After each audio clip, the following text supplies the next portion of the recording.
La République démocratique du Congo se porte très mal.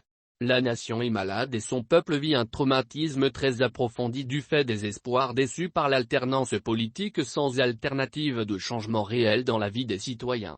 La guerre, l'insécurité, la dégradation de la situation sociale, l'instabilité politique et la montée en puissance des fléaux de tribalisme et de xénophobie menacent les chances de renouvellement du mandat de Félix Tshisekedi. Le mandat quinquennal de Félix Tshisekedi est réellement mis à mal. Après une année de tâtonnement et une deuxième année de coalition conflictuelle avec le FCC, Front commun pour le Congo, la troisième année, 2022, aujourd'hui consommée de moitié, est truffée d'embûches difficilement surmontables. Guerre du Rwanda et de l'Ouganda qui menacent lourdement l'intangibilité des frontières sur la partie est du pays.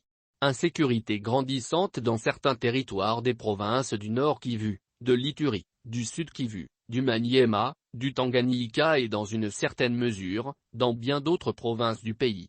Des faiblesses de gouvernance exacerbées par des pratiques de corruption qui gangrènent l'appareil de l'État, y compris dans le giron gouvernemental.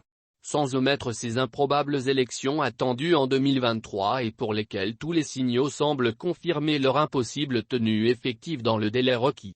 Bref, la société se désarticule du fait d'un leadership de gouvernance jugé globalement faible et inadapté face aux multiples défis qui se dressent à la nation. Plus que 150 jours séparent les Congolais de la prochaine présidentielle de 2023.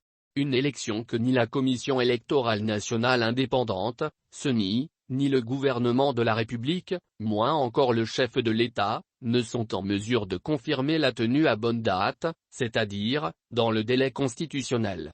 L'organe électoral se livre quotidiennement à une série d'annonces et de visibilités improductives sans rassurer les différentes forces vives. Des sources internes de la CENI rapportent que la cartographie des centres d'inscription des électeurs et des bureaux de vote bute à de nombreuses difficultés, mais que la centrale éviterait de lancer l'alerte sur ces difficultés opérationnelles réelles pour éviter de se mettre à dos l'ensemble du gouvernement. La CENI souffre en silence.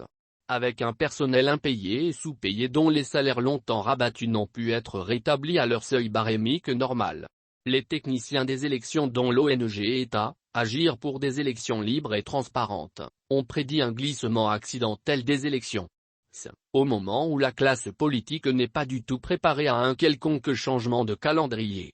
Si la promesse de Félix Tshisekedi d'organiser des élections crédibles n'est pas respectée, le président connaîtra une fin de mandat très escarpée.